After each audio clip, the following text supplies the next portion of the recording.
Let's talk a little bit more about languages. First of all, how diverse are human languages? So human languages are interesting. Languages branch off from other languages, which branch off from other languages, and sometimes languages just come out of nowhere, and sometimes languages combine together.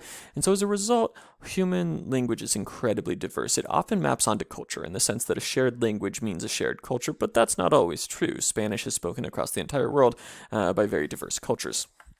So at least in its origins, though, you tend to have a unique language develop when you have a unique social group, or sometimes a unique social subculture, and, gaming speak would be a good example if it ever develops into a full-blown self-enclosed language. So how diverse are human languages? If we speak of sort of a fully found language and not just dialects or slangs, you have 6,000 to 7,000 languages estimated across the human family. That's a lot. They're found in 147 give or take language families. A language family is basically when several languages have enough similarities between them that we hypothesize that they're descended from a common language. Sometimes we can trace the connection, as with the Romance languages, which are the European languages such as Spanish, Italian, French, Roma, Spanish, Italian, French, Roma. Who am I forgetting? Portuguese, which have a lot of different shared words, and so even though they're very different and maybe aren't really fully, just because you can speak French doesn't mean you understand Spanish, some of the words would sound similar, and certainly the grammatical structures are really similar because they're both heavily influenced by Latin, which is why they're called Romance languages. It's not because they're romantic, although certainly one could argue that they sound romantic to English speaker ears, but instead because they come from the Roman or Latin language. That doesn't mean there weren't other things affecting those languages. There were. That's part of why they sound different from each other, but they all sort of trace a root back to Latin. And so, you have the same thing up here in Alaska. You have the Athabascan language family, so a bunch of different groups across the state, such as Gwich'in, such as Dena'ina here in the peninsula and on Anchorage, the Ahtna really close by as well. A lot of these different groups, 11 different languages, all share common roots. We don't know exactly what that language sounded like. We sometimes call it Proto-Athabascan. So that's the idea of a language family, and there's about 147 of them. And there's also sometimes things like Haida down like way southern Alaska, where you have a language isolate where it doesn't belong to any language family. It's just so unique, and we're not really sure how that happened, but that happened. So that's a little bit about how diverse our languages are. Although there is so much language diversity, it's definitely not evenly spread in terms of how many people speak which languages. We have languages such as Haida where it's gotten down to about 10 fluent language speakers, and they're trying to revive it and doing things like preschool education classes and stuff like that. And I think that bodes well, and I think it's going to work and help get more speakers. But we have languages like that where it's, including several in Alaska, where you're down to dozens of speakers, or even Eyak, where the last fluent speaker died a few years ago, unfortunately. But there's still people that, speak it to some degree, but as far as a person that speaks it fluently. So you have languages that are very, very small. You have languages that are gigantic. And so, for example, the largest language is Mandarin Chinese at over 1 billion. English comes right back, nipping at its heels with almost 1 billion. Spanish at about 500 million. Hindi at about 1/3 of 1 billion. Though when you add it with Bengali, also very common in India, we have about 500 million, which tells you that India is huge and its languages are widely spoken. Arabic at about 250 million, and on and on. Portuguese, Russian, French, and Japanese are red, not for any particular reason other than that I was using a different source of information than the first 7, so you can't always fully rely on statistics when they're pulling from more than one source. So I think it's roughly the right numbers, but not 100% sure. But those are your largest languages, and we sometimes refer to these as trade languages because they're languages that a lot of the world's business is done in and a lot of the world's politics. And as a result, as well as a result of things like language suppression that your book talks about, things like the boarding schools that were set up where native students were forced to speak in English and therefore either lost portions of their language or became ashamed to speak it to their children. Because of things like that, forced language suppression, but also because of which we call push factors, but also because of pull factors, like the fact that, media is in English, so people want a lot of media is in English, a lot of popular movies and things like that. So people then potentially want to learn English so they can understand this media, or they start learning it by listening to it. Same thing happens with Korean because of the popularity of Korean media. You have these pull factors as well to the trade languages. So as a result of both push and pull factors, you have people that lots and lots of people speak trade languages, often as a second language and increasingly as a first language. Or to put that differently, the trade languages are taking over, so to speak. A lot of languages are dying out as people migrate more and more and more into these trade languages. And we refer to that as the generally when a language starts to go away, we call that, of course, language loss. The extinction of languages that have very few speakers, or we sometimes just call that language extinction. That's not a one and done deal, though. We can see that that's happening and try to stop it. And so and a lot of what linguistic anthropologists do is actually about stopping language loss. So a lot of linguistic anthropologists work with Native American tribes, work with indigenous groups in India that speak one of the, dozens, if not hundreds of different Indian languages that aren't Bengali and Hindi. Linguistic anthropologists are oftentimes kind of at the forefront of this, along with Native scholars and Native leaders in establishing things like language archives to record the language while fluent speakers are still alive, getting fluent speakers to mentor younger speakers, do things like a pre-K education program like the HIDA system set up, which I don't think that had any anthropologists attached to it. That was just entirely HIDA led. All of these are examples of efforts at language revitalization, and some groups get really creative with it. The Navajo Nation where I work, they've done movies that they've intentionally dubbed over in Navajo, so people will start getting more interested in speaking that, especially children. So like Finding Nemo and the original Star Wars, it's pretty cool. Ilutik, which is a group, of course, also known as Sugpiaq up here on the peninsula in Kodiak Island in Prince William Sound, developed a video game that was in Alutiiq, and so there's lots of creative ways that groups are attempting to stop language loss, or rather I should say stop language decline and language shift, which eventually leads to language loss. Because it's a serious situation. It is estimated globally by linguists that as many as half of the human languages could be lost by 2100. So I want to repeat that. It is estimated that as many as half of the world's languages could be lost by 2100. That doesn't necessarily mean we'd have no record. We may have a written dictionary or something, but as far as having a fluent speaker, community of fluent speakers, it's estimated that 50% of the languages could be lost by 2100. If I told you, so let's compare that to something else. If I told you that half of the world's animal species were going to be gone by 2100, I mean, we've got a serious issue with conserving species, but we're not that bad, right? If I was to say that 50% were going to be gone by 2100, for sure, if major changes didn't happen, we'd all be sort of, hopefully, if we have any common sense at all, be saying, oh my gosh, we got to turn that ship around.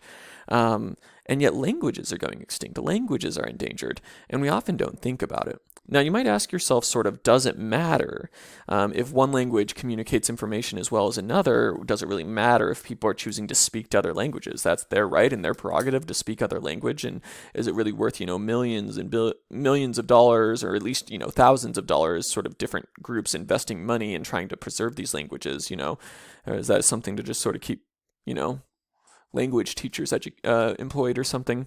Well, I would say it really does matter. I would say language loss is a huge concern. And, I try not to tell people what opinion to take, but I think it's a really big concern. And I think there's a reason why so many different indigenous groups are working seriously on language loss, and why so many anthropologists and other scholars are working on it, linguists. Because when you lose languages, you lose a lot of things. First of all, when you lose a community of language speakers, and again, a language might be recorded and still used occasionally like Latin, but when you lose it as a living language, partly you're losing the diversity of the human family, right? It's not to say it wouldn't be replaced. People will then probably have dialects of Mandarin or dialects of English.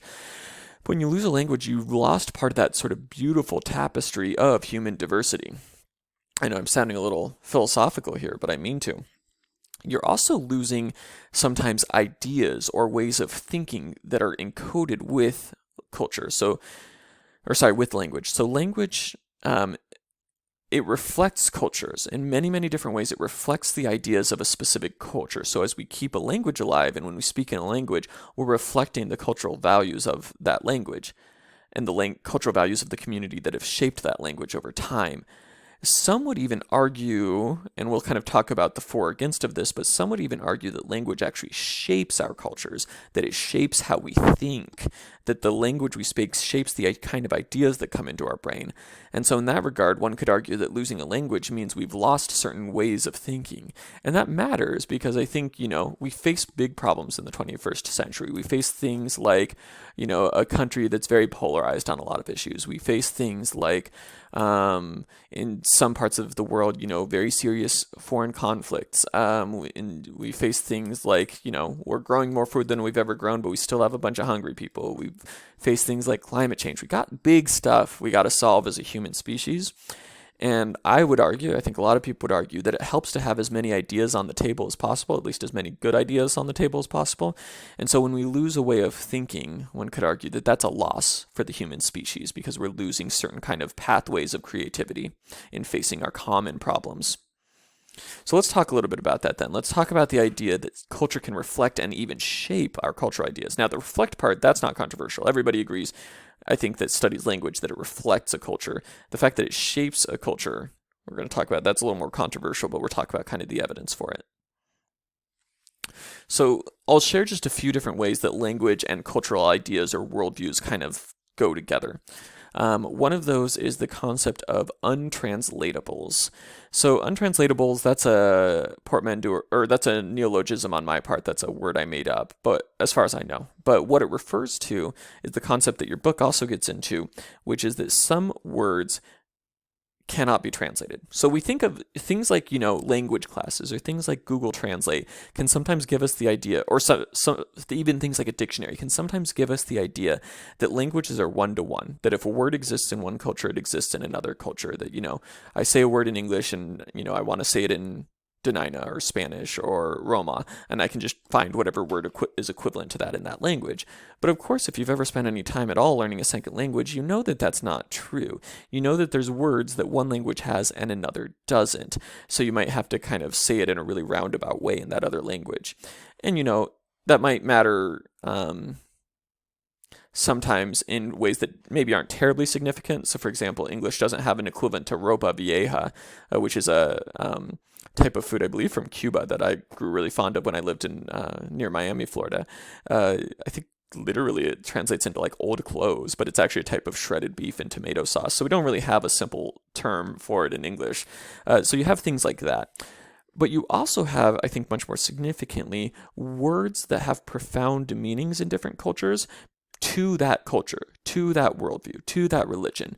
And as a result, because it's specific to that worldview, other cultures don't have a term for that. You might be able to explain it, but you usually have to explain it in kind of roundabout ways that may or may not kind of get the point across. And a lot of speakers of native languages will say, like, once it gets translated into a trade language, these abstract concepts, they'll say, well, yeah, that sort of is a translation. So they're not translatable, or they're only sort of translatable. And as a result, if the language gets lost, you're losing these rich concepts that may not have a perfect translation in other languages. I've got here, my ability to read written Hebrew is not very good, so I think that's lab. And if it's not lab, I'll tell you about lab anyways. And unless you can read written Hebrew, then you won't know the difference. But lab is a Hebrew term for heart, and it's found a lot in the Old Testament, or the Tanakh, depending on whether you're Jewish or Christian, what you might call that. But the books of, Genesis through Malachi. And lab is typically translated in English as heart, which is true. It does mean that in biblical Hebrew. However, it kind of has some additional meanings that heart doesn't have in English. So in English, we typically use heart to either mean literally the thing that pumps blood through your body, or we use heart to mean like your emotions, like my heart's not in it, or, they really captured my heart or something. In Hebrew, in biblical Hebrew in particular, lab does mean emotions, certainly, but it's also your will, your agency, your desires, it's your choices, it's the thing that is you, it's your sentience, it's also your reason, your ability to reason things out. So that's a lot more than just heart in English, right? Heart in English, if we say, somebody's thinking with their heart and not with their head, what we're saying is they're thinking with their emotions, not with their reason. By contrast, saying that somebody's thinking with their lab in biblical Hebrew would say they're thinking with their emotions, but also their thoughts, but also sort of the inner core of who they are. It kind of has a lot to do with spiritual concepts of a person's divine essence, not just sort of emotions. And so that's a good example. Another example is the word hojo in Navajo, which if you break it apart linguistically, literally it kind of sort of can be translated as like ideal conditions for everything. But it usually gets translated into English as beauty, and neither of those are really great translations, because what it really is sort of this basic foundational concept in traditional Navajo religion and philosophy of an entirely ideal and harmonious relationship between individuals and nature, between individuals and the spirits, between individuals within a society and the kinship system. It's all these ideal relationships that, if they are ideal and if they are done in the right way, lead to beauty and harmony and human flourishing. So I can say all that, but it's not very concise, and it's still probably not a perfect translation, and it doesn't really feel right when you have to say all that. Probably one of the reasons why Navajo speakers who are bilingual will usually just say beauty. But of course, the English concept of beauty kind of doesn't fully do justice to what we just said. So when we lose a language, then we partly lose potentially really significant concepts, and especially when we lose languages that aren't well documented, we potentially lose really rich concepts that haven't been widely proliferated around the human community as we lose that language. So that's an example sort of language and culture shaping each other. Another example of that is focal vocabulary. So an old textbook, not your current textbook, but an old textbook I used, said, the words and terminology that develop with particular sophistication to describe the unique cultural realities experienced by a group of people, or we might say a speech community or a language community, following the way your book refers to it. And so I think your book had a term for this as well. Maybe not. But the idea of focal vocabulary, we sometimes call it linguistic emphasis or linguistic profusion. It's a fancy word for a really cool concept, which is basically that when a concept or a type of thing really matters to a culture, they'll often come up with lots and lots and lots of different words to describe it. So, as an example, within Nuer culture, which is an East African group that herds cattle, as we talked about before, there's dozens of different ways to refer to cattle, horn size, coloration, body type, all these different words to refer to different types of cattle. You and I probably have fewer than 10 ways to refer to different types of cattle, unless you are yourself a cattle rancher or farmer. We just don't need that many words to refer to cattle. It's not that important to me. We do technically have different names for all the different breeds. I don't know most of them. Do you? If you're not a farmer or a rancher, right? And for that matter, we don't get a lot more precise even than that, other than clarifying gender and age. So, but for, the Nuer, cattle are everything. And so the ways to refer to cattle are very complex. And, we could say the same for ranchers as well. Here in the States, kind of a own subculture. So that's one example. Within Navajo culture, in the religious system, the idea of motion is very important, and within the artistic system. And the language indeed has, one person estimated like 300,000 different ways to talk about how things move. So, cultures tend to have lots of ways to talk about things that really matter to them, and that it's really important to have lots of distinctions. So another example, so if you think about American English, you can ask yourself what really matters to folks in the United States. And I think, I posed this question on my Facebook the other day, and I got a lot of different interesting answers. Somebody talked about the many ways we can refer to businesses, right? Family businesses, startups, .coms. We don't really say that too often anymore. Multinationals, investment firms. We have a really rich vocabulary to speak about businesses because that really, really matters. We have a really rich vocabulary to talk about different forms of debt and how debt works. We have a really rich vocabulary to talk about electronic communication. Think about sort of a PM versus a DM versus a post versus a tweet versus a text. We have a lot of different ways to refer to the idea of I send words from my phone to your phone. Right? But it matters because if I tweet something at you versus if I DM something to you, if we're talking about, for example, something you shared with me that's confidential, it matters, right, which way I'm supposed to communicate with you. So, which is why people often say, PM me for details on Facebook. So focal vocabulary is a way that culture is connected to language. Another way that culture and language are connected is through what we call the SAPIR-WHORF hypothesis, or what your book refers to as linguistic relativism. And so that is the idea that, as your book says, that people who speak different languages and may in fact experience the world in distinct ways. And they say an extreme version of this argument asserts that one language directly determines one worldview. Or, as it said in a different textbook that I used to use, different languages create different ways of thinking. So it's not just that it conveys certain ideas, but that it actually, or even that there's unique ideas in a language, but also that the language itself shapes how you think and how you think as a people. And so that might seem like it makes total sense. Some people look at that and they're like, oh, totally. And then other people might say, well, that seems pretty extreme. And certainly some people think it is extreme. Are we arguing that people truly fundamentally think different than each other because of their different languages? And, probably some of the examples that were used early on when people started studying this were probably not the best examples. So, for example, people would argue that in Hopi culture, because of the way that the tenses work for how you conjugate verbs, that Hopi views time as like cyclical because there's no future tense. But there is kind of like a sort of kind of future tense, but it's kind of like this stuff might happen, kind of a subjunctive tense. So, it's hard. Do Hopi people literally think of time as like a cycle? I think obviously not in the 21st century. I think most folks in the United States, including Hopi people, are very influenced by sort of our very linear way that we speak about time. But did Hopi people, 500 years ago, only speaking Hopi and primarily interacting with themselves or other native groups, did they think of time cyclically?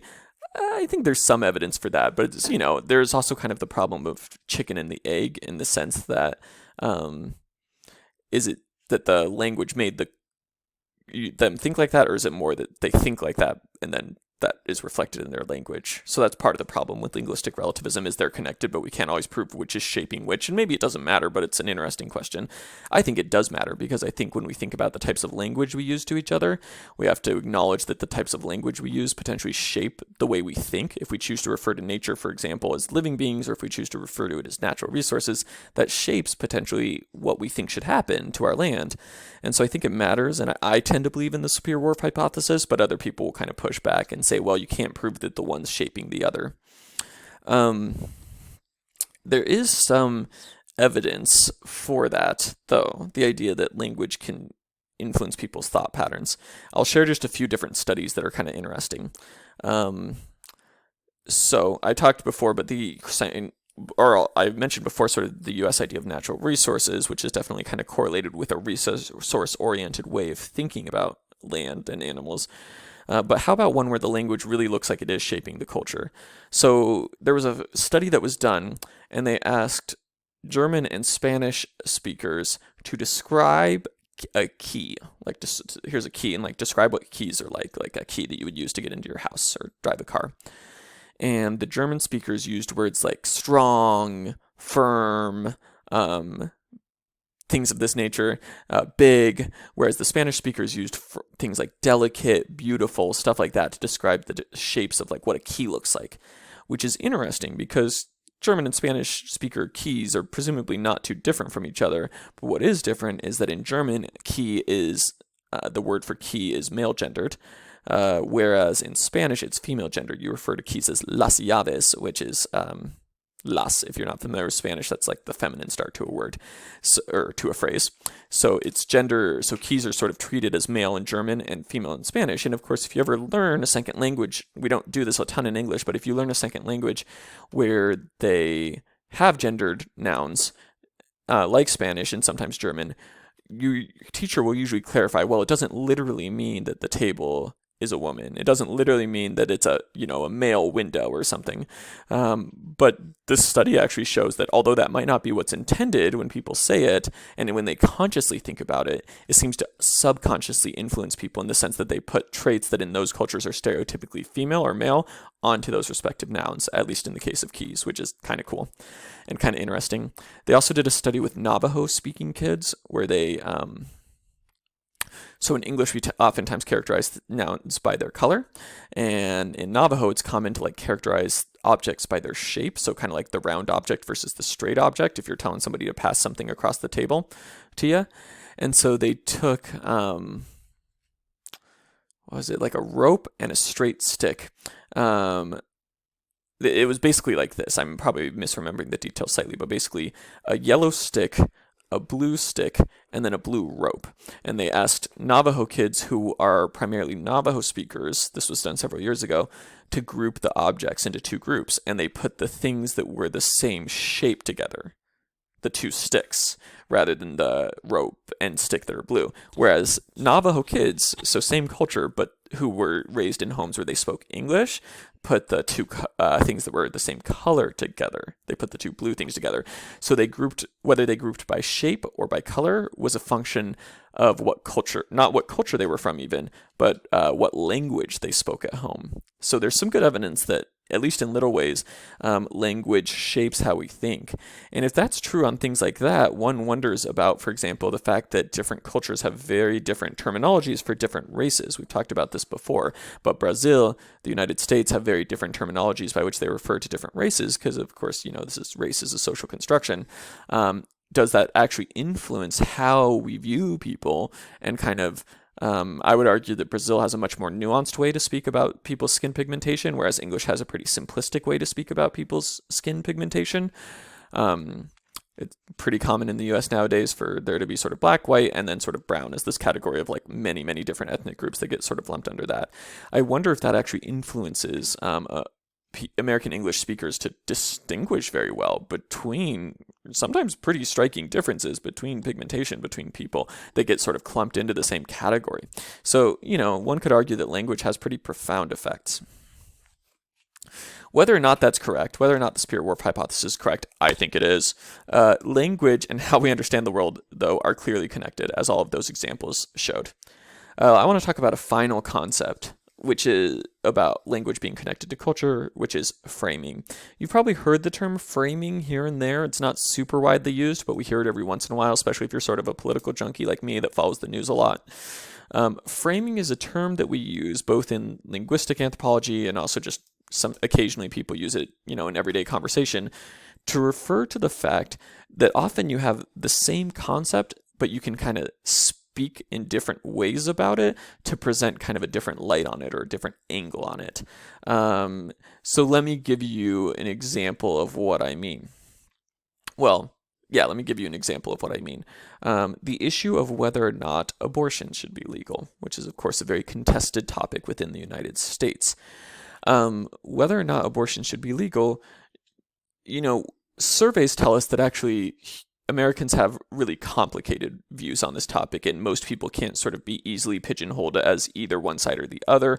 A whole lot of chunk of the American population thinks it should be legal in some cases or not in others, or they think it should be legal but that it's complicated or something like that. But, in political discourse, we tend to sort of lump, even if there's actually a lot of diversity and kind of a spectrum of possibilities, we tend to lump people into the camp as either pro-life or pro-choice. Meaning, so for people that are anti-legalization of abortion, pro-life. For people that are pro-legalization of abortion, pro-choice. Now, what I think is interesting about that, of course, is nobody identifies themselves as anti-life. And nobody identifies themselves as anti-choice. And in fact, if you referred to themselves as that position, they would say, how dare you? Partly because life and choice are two things that are incredibly important in American society as kind of defining hallmark virtues, things that are in the Constitution. And so nobody would refer to themselves that way. And they would also say that is a misrepresentation. But sometimes people on the one side will use that to refer to the other side, right? Oh, you're anti-choice. Oh, you're anti-life or something like that. And so it's a really good example of framing. The basic legal thing that they're debating about is the same thing on both sides. Again, there's some nuance about it, but it's the same basic question of should abortion be legal or not, but fundamentally different ways of presenting that issue, either as an issue of life or as an issue of bodily autonomy or choice. And so that's a good example of framing. Framing, I sometimes like to share the example of sort of framing is sort of like if we have a picture. Well, the reason we call it framing, if I was to frame a window or frame a picture and you only saw a piece of the landscape out the window or in your camera shot, you might see this and say, well, it's a flower, a bed of flowers. And if you see this, you might say, well, it's a picture of a sky, blue sky. And if you saw this, you'd say, well, it's a picture of a helicopter. But if you see the full picture, it's all those things. And also there's a wall. Right. So how we frame things matters. It changes how we think about things. Again, how people speak about nature, which is something I study a lot. That's a huge part of my own research, is sort of the words we use to talk about environmental issues, has a huge effect, arguably, on how we look at issues. So it's very common to use, for example, sort of a discourse of jobs versus nature when we talk about whether or not we should, let's say, pump oil, or whether or not we should put in a housing complex or whatever in an environmentally sensitive area. But a lot of times, the issue is more complicated than that. If we look at, for example, something like Pebble Mine that's going on right now and has been debated in Alaska for decades, it's a complicated issue where one could argue there's, job concerns on both sides of the aisle, because, there's the jobs that would be produced by the mine, but there's also the jobs that would be affected by any damage to the fisheries, because that's a huge employment sector in that area, in Bristol Bay area. And so framing matters in the sense that it kind of preconditions us to look at a topic a certain way. So I would encourage you sometimes to kind of flip the frame and flip the script on whatever topic you're thinking about, and ask yourself, is there another way to think about this than the way that I'm communicating about it, that might lead to other sorts of insights into complicated topics? It all, kind of all goes back to that old parable. I think it's actually a British parable by Rudyard Kipling that he attributes to being an Indian proverb. I don't know that we have any evidence that it's actually from India, but about the blind men that are feeling the trunk of an elephant, the what do you call them? The legs of an elephant and the tail of an elephant, and coming to different conclusions. It's a ridiculous metaphor, but it's a good example of what we're talking about here.